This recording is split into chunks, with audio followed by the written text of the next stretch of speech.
आप सभी का स्वागत है मेरे चैनल परम अनमोल वचन में। दोस्तों, आज मैं एक नई श्रृंखला की शुरुआत कर रहा हूँ जिसमें मैं भगवत गीता के प्रत्येक श्लोक की अलग अलग व्याख्या करूँगा, वो भी सरल हिंदी में।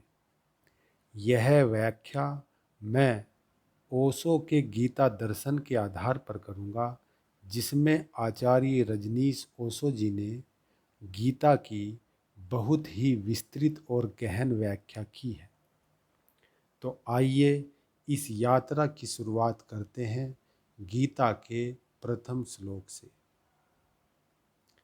तो ये पहला श्लोक है।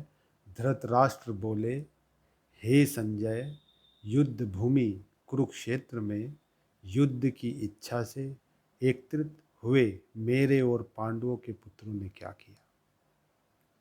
ओशो के अनुसार हर एक ग्रंथ की शुरुआत किसी अंधे व्यक्ति की जिज्ञासा से होती है। यदि भीतर कोई प्रश्न ही नहीं है तो कोई ग्रंथ जन्म नहीं ले सकता। यहाँ धृतराष्ट्र अंधे हैं, केवल शारीरिक रूप से ही नहीं बल्कि आंतरिक रूप से भी अंधे हैं। उन्हें न तो धर्म का दृष्टिकोण है, न सत्य की तलाश है। वे सिर्फ अपने पुत्रों के मोह में अंधे होकर विनाश की ओर कदम बढ़ा रहे हैं। ओशो कहते हैं, कभी भी किसी अधूरे व्यक्ति से पूर्णतया जन्म नहीं ले सकती। धृतराष्ट्र के पुत्र कौरव बाहर से ही अंधे न हो, लेकिन भीतर से वे भी उसी अंधकार में डूबे हुए हैं।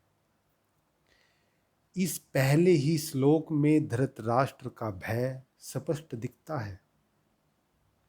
उसे पता है कि उसके पुत्र अधर्म के मार्ग पर चल रहे हैं, इसलिए वह डर के साथ पूछ रहा है कि युद्ध भूमि में क्या हुआ।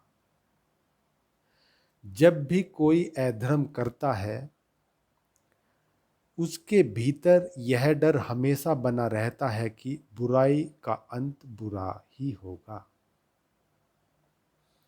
और देखिए, वह कहता है, मेरे और पांडवों के पुत्रों ने क्या किया। यानी वह शुरू से ही पांडवों को अलग मानता है।